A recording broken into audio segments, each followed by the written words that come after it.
Alright, welcome to turn 22 of Dominions 4 free-for-all between me and everybody else. I won't go through their names.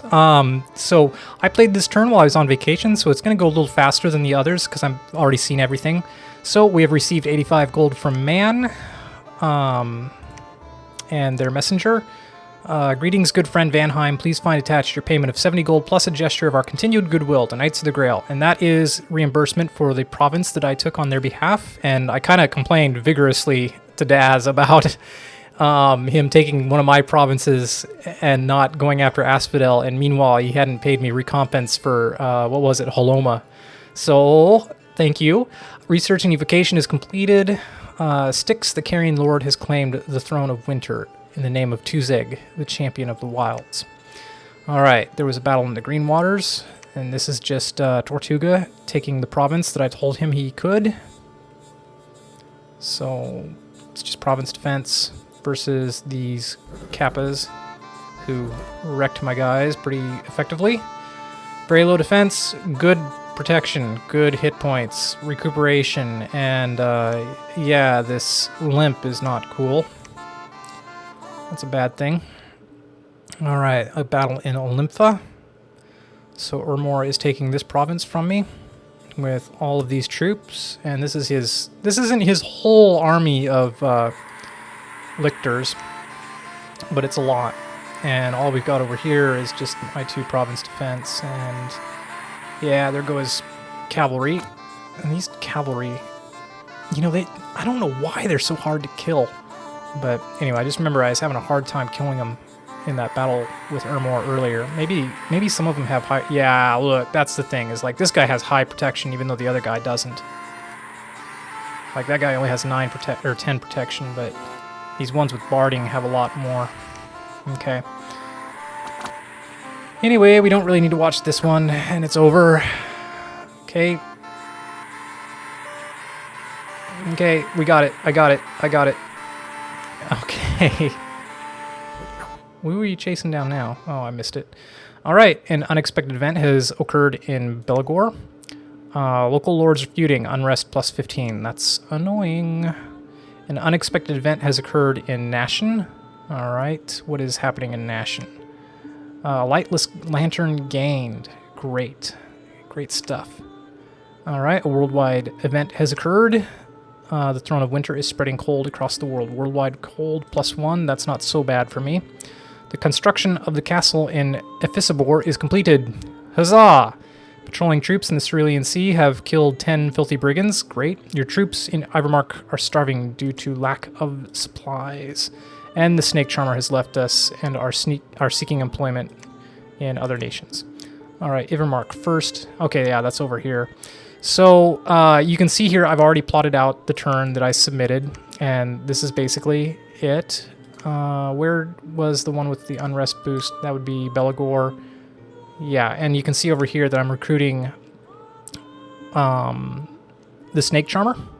So I'm going to try to get him, and with him I will patrol down this unrest. Over here we have Ratatosk, and he is carrying the crossbowmen that I've recruited so far over here to Emain. Over here I have Pagobar. He is going to construct a fortress because this is another province from which I can recruit crossbowmen, so I'm going to work on that, even though it's not a great province, but still. And I'm not happy about taking resources from here that Vanheim is also using, but it is what it is, and I mean, overall, I can just recruit Einheirs here and here. The only problem is logistically, how do I transport them together? Alright, Razan, the Bakemono chief, is going to move into this province here and prepare to build a fortress. Alright, over here we have given Chadvig the amulet of water breathing, and he is moving into the ocean. And additionally, we have... who is it over here? I think it's Bolt Vitner, the Vanadrot. Yes, he is taking along with him 6 blood slaves over here to Ephisibor. And over here in Ephisibor, we are building a temple, and we are preaching to try to build up our Dominion, because we need to have a little bit of a Dominion wall against Urmor over here.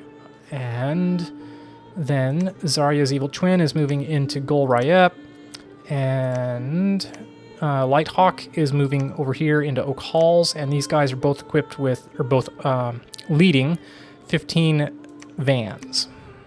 Correct? Correct. Additionally, I'm moving my scouts around.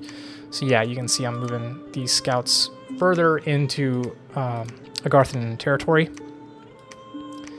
And over here, I'm moving Bert with his leftover units. I've set him to retreat, and I'm moving him into Ermor. And my goal here with the retreat command is that approximately half of them, or maybe 2/3, will retreat into my territories here, and the other third may retreat over here. But we'll see what happens. I mean, I know what happens, but because I've already played this turn.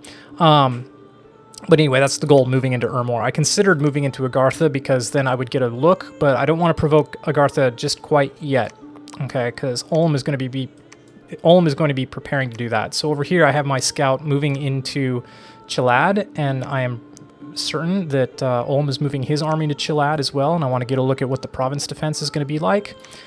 Continuing to move my scouts down along here into Agarthan territory to get a view of things and what's going on.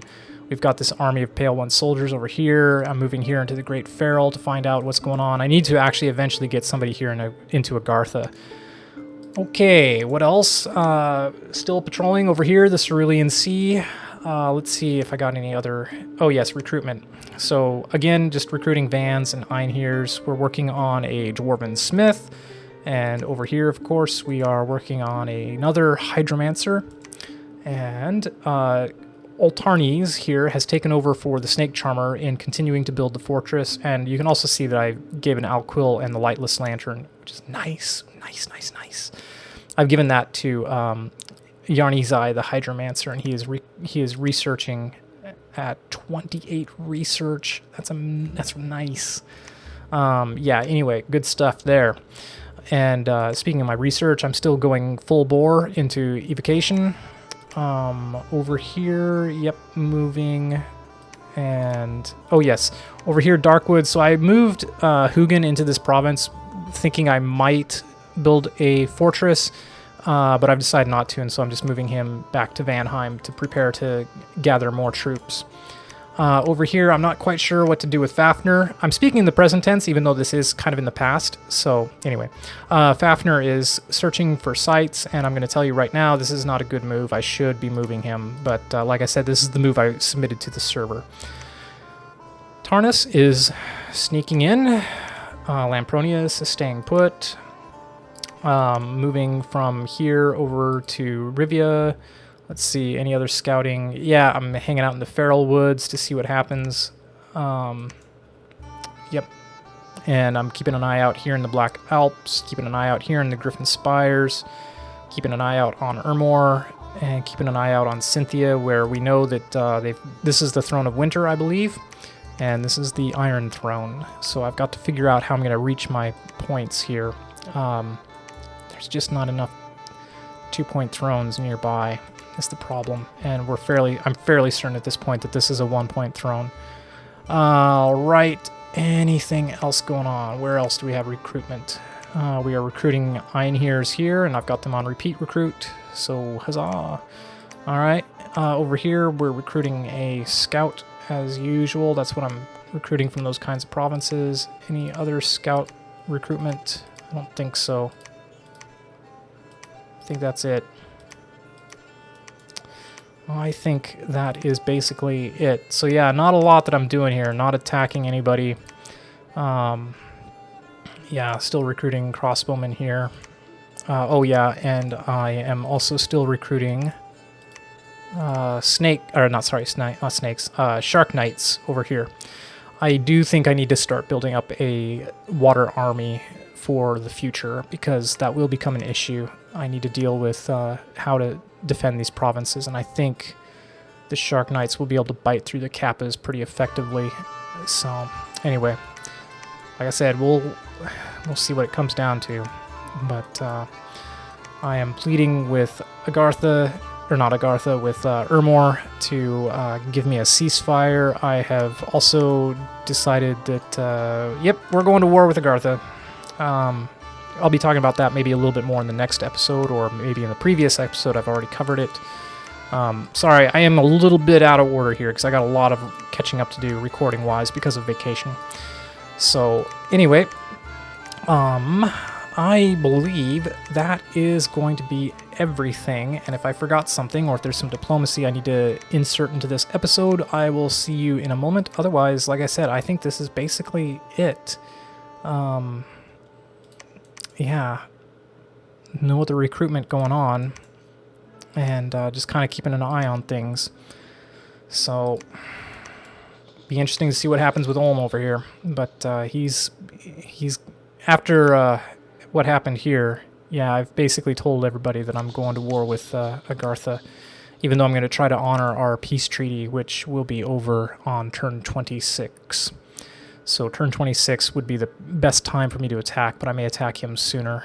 But I need to get my units into position, and I also need to make sure that Ermor isn't going to start hammering on me, because if Ermor starts hammering on me, then I'm going to have to defend myself, and I'm going to have to try to stay out of the fight with Agartha for a bit longer. But I want to help Battle Moose out, and yeah, if he and I can take out Agartha, I might be able to grab a win. I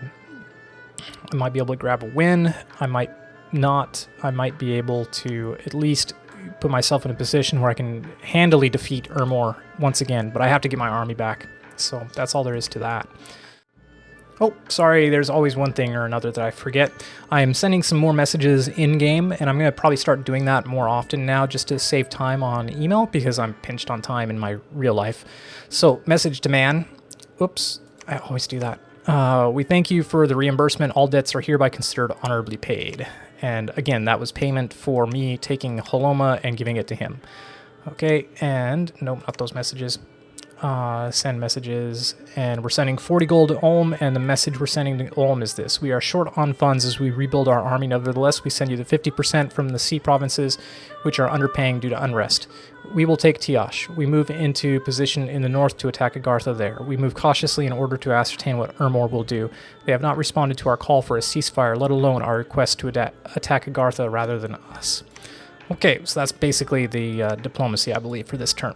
Thanks for watching. See you later. Bye-bye.